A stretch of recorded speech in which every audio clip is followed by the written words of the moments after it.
بسم اللہ الرحمن الرحیم۔ آج احتساب عدالت میں نارووال سپورٹ سٹی کے ایک جھوٹے ریفرنس کی اور پیشی بھگتی ہے، اور یہ جھوٹے ریفرنس ثابت کرتے ہیں کہ یہ حکومت نظام عدل کا کتنا وقت ضائع کر رہی ہے کہ ایک ایسا ریفرنس جو پبلک ویلفیئر پروجیکٹ کو بنانے کے لیے لگایا گیا، ایک ایسا منصوبہ جو پاکستان کے نوجوانوں کو کھیلوں کی جدید ترین سہولت دینے کے لیے بنایا گیا، اس میں الزام یہ نہیں ہے کہ میں نے خدا نخواستہ کوئی کمیشن لیا، کوئی کک بیک وصول کی، کوئی مالی فائدہ حاصل کیا یا کسی کو مالی فائدہ پہنچایا۔ Narowal support city Rawalpindi ring road scandal نہیں ہے۔ نارووال سپورٹ سٹی میں الزام یہ ہے کہ نارووال کے اندر ایک قومی سطح کا انفراسٹرکچر کا پروجیکٹ کیوں بنا؟ تو کیا نارووال ہندوستان میں ہے؟ کیا نارووال اسرائیل میں ہے؟ کیا نارووال میں قومی سطح کا منصوبہ نہیں بن سکتا تھا؟ یہ ایک ایسا بھونڈا ریفرنس ہے جو پاکستان میں علاقائی بنیادوں پر امتیاز پیدا کرتا ہے۔ ریاست کسی ادارے کو ڈیولپمنٹ سے ایکسکلوڈ نہیں کر سکتی۔ اسی طرح اس ریفرنس میں اس بات کی تصدیق موجود ہے کہ تمام اپروولز کمپیٹنٹ فورمز نے دی ہوئی ہیں، لیکن نارووال کے اندر ایک اور منصوبہ جہاں 17 ارب روپے بغیر کسی منظوری کے قواعد و ضوابط کی دھجیاں اڑاتے ہوئے کرتارپور میں لگائے گئے، نہ PC1 بنا، نہ CTWP سے اپروول لی، نہ ایکنک سے اپروول لی، نہ پیپرا رولز کو فالو کیا، نہ کوئی ٹینڈر دیا، سنگل سورس کے اوپر 17 ارب روپے کا منصوبہ بنا ہے۔ کیا نیب میں جرت ہے کہ وزیر اعظم اور وزیر منصوبہ بندی کے خلاف کرتارپور کی قواعد و ضوابط کے خلاف تعمیر پہ ریفرنس بنائے؟ میں دیکھتا ہوں چیئرمین نیب میں کتنی جرت ہے، جو ٹی وی پہ آ کے بڑکے لگاتے ہیں۔ ہم کیس دیکھتے ہیں، فیس نہیں دیکھتے۔ تو جناب چیئرمین صاحب، نارووال سپورٹ سٹی نے تو تمام قواعد و ضوابط پورے کیے، متعلقہ فورمز کی منظوری حاصل کی، اور جو متعلقہ وزارت تھی اس نے ٹھیکے ٹینڈر کے ذریعے ایوارڈ کیے۔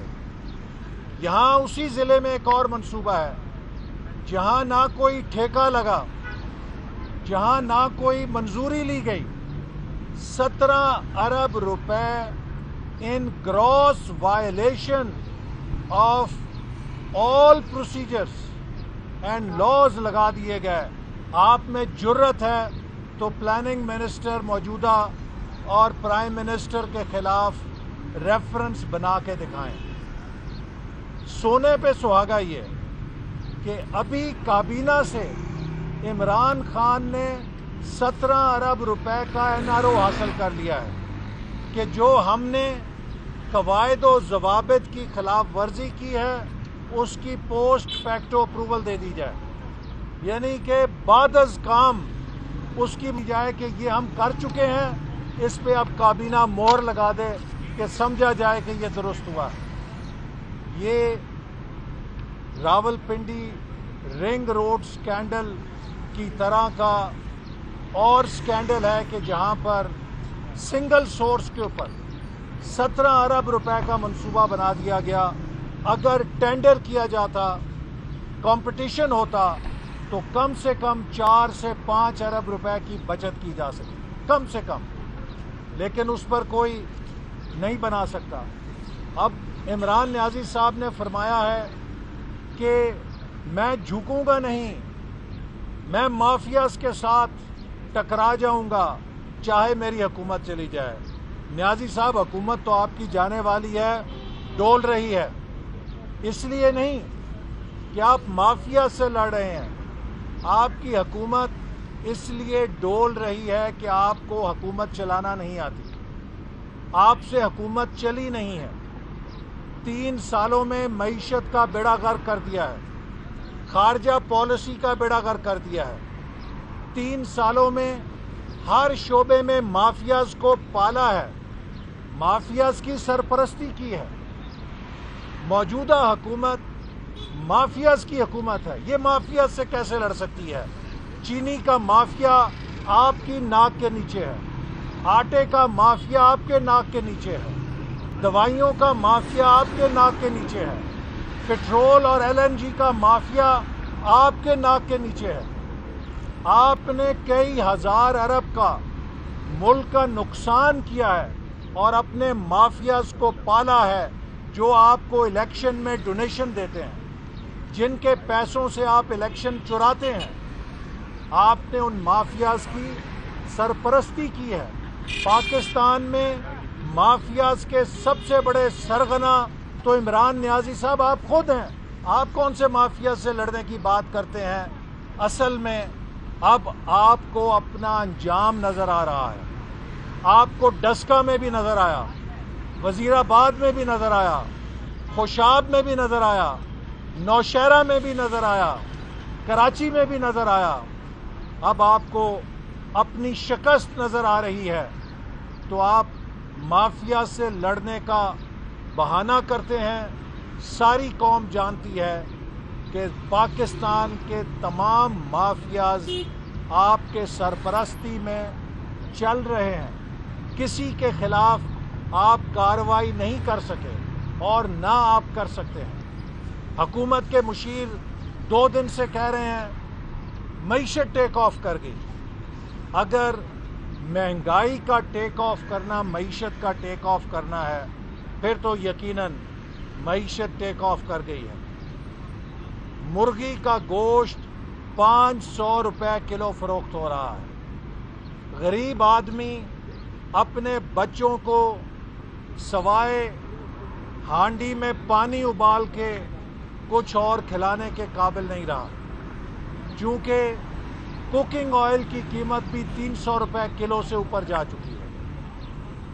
یہ مہنگائی کا عذاب اور مہنگائی کے پہاڑ جو ماؤنٹ ایوریسٹ سے اونچے ہیں، انہوں نے ضرور ترقی کی ہے، معیشت نے ترقی نہیں کی ہے۔ کہتے ہیں کہ 3.9% کے اعداد و شمار آ گئے گروتھ کے، اپوزیشن پریشان ہے۔ بابا اپوزیشن پریشان نہیں ہے، آپ کے اپنے حمایتی پریشان ہیں کہ یہ کہاں سے نمبر نکل آیا، اتنی دھاندلی تو ہم سوچ بھی نہیں سکتے تھے۔ یہ معیشت کی جو نمبرز ہیں یہ بھی RTS کے نمبرز ہیں۔ جس طرح RTS سے نتیجہ نکلا تھا اسی طرح یہ گروتھ ریٹ کا نتیجہ نکلا ہے۔ ایک اور لطیفہ تازہ ہوا ہے کہ وزیر خارجہ صاحب آئے ہیں اور انہوں نے بھاشن جاری کیا ہے کہ میں نے کشمیر کا خاکہ بنا لیا ہے اور میں وزیر اعظم کو پیش کروں گا۔ 2 سال ہو گئے ہیں، بھارت نے کشمیر کو نگل لیا ہے۔ 2 سال ہو گئے ہیں، بھارت نے کشمیر میں ظلم اور بربریت کا بازار گرم کر رکھا ہے۔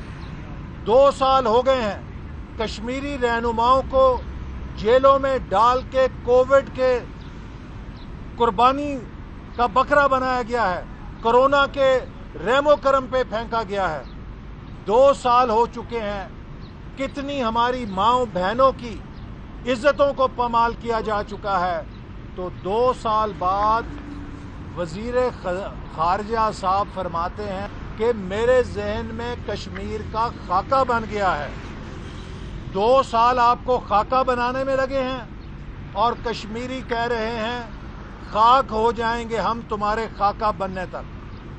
تو یہ خاکے ہی بنا سکتے ہیں۔ اسی طرح کا خاکہ نیا پاکستان کا بنایا تھا۔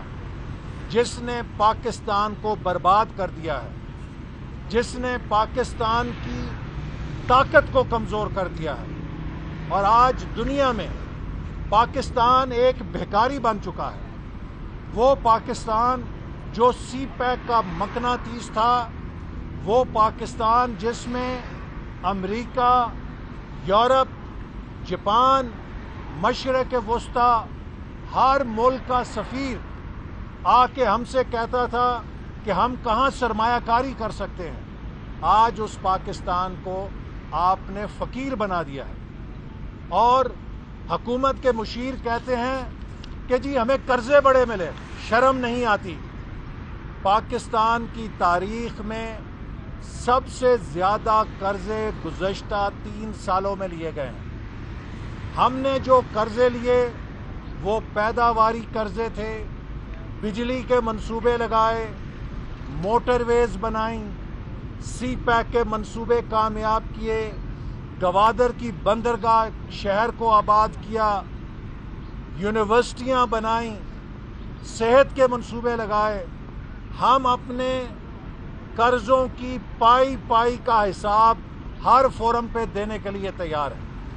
حکومت نے ایک کمیشن بنایا تھا کہ یہ جو قرضے کھا گئے ہیں ان کی ہم تحقیقات کریں گے۔ جب اس کمیشن کی رپورٹ آئی تو پتہ لگا اس رپورٹ میں تو خود حکومت پھنستی ہے، چونکہ حکومت نے سب سے زیادہ قرضے خود لیے ہیں۔ لیکن ہمارے اور ان کے قرضوں کا یہ فرق ہے کہ ہم نے پروڈکٹیو نیشنل ایسٹس بنانے کے لیے قرضے لیے تھے جو گروتھ میں کنٹریبیوٹ کرتے ہیں۔ حکومت نے جو قرضے لیے ہیں وہ ڈیڈ لونز ہیں، وہ مردہ قرضے ہیں، اس لیے کہ وہ سب کے سب خسارہ پورا کرنے کے لیے لیے گئے ہیں۔ چونکہ حکومت ٹیکس وصول نہیں کر سکی، معیشت میں اضافہ نہیں کر سکی، بڑھوتری نہیں کر سکی، اپنے اخراجات پہ قابو نہیں پا سکی، اس نے انٹرسٹ ریٹ ڈبل کر کے قرضوں کا بوجھ دگنا کر دیا۔ اس بوجھ کو پورا کرنے کے لیے، خسارے کو پورا کرنے کے لیے یہ آنکھیں بند کر کے دائیں بائیں آگے پیچھے ہر طرف سے قرضے لیتے رہے ہیں، اور آئندہ جو حکومت آئے گی اس کے لیے پی ٹی آئی حکومت کے قرضے ایک پل صراط سے بھی زیادہ خطرناک مرحلہ ہوں گے، چونکہ ان کے عوض ملک میں کوئی انفراسٹرکچر نہیں بنا۔ وہ سارے کے سارے قرضے عمران نیازی کی نالائکی، نااہلی اور ناکامی کی نظر ہو گئے۔ ڈاکٹر صاحب یہ بتا دیں کہ پیپلز پارٹی نے شہباز شریف صاحب کی دعوت کو قبول کر لی، کیا پی ڈی ایم اور پیپلز پارٹی میں صلح ہو گئی ہے کہ آپ آگے مل کے آگے بڑھیں گے، یا پھر ابھی تک جو تقسیم ہے؟ دیکھیے، جو شہباز شریف صاحب نے آج اپوزیشن جماعتوں کو بلایا ہے اس کا مقصد یہ ہے کہ قومی اسمبلی اور سینٹ میں اپوزیشن مل کر حکومت کے بجٹ پر مؤثر کردار ادا کرے، اور اگر حکومت نے اپنی ناکامی اور نااہلی کا بوجھ عوام پہ مزید ٹیکسوں کی صورت میں ڈالنے کی کوشش کی تو اپوزیشن اس کو نامنظور کرے گی اور اس کے خلاف بھرپور مزاحمت کرے گی۔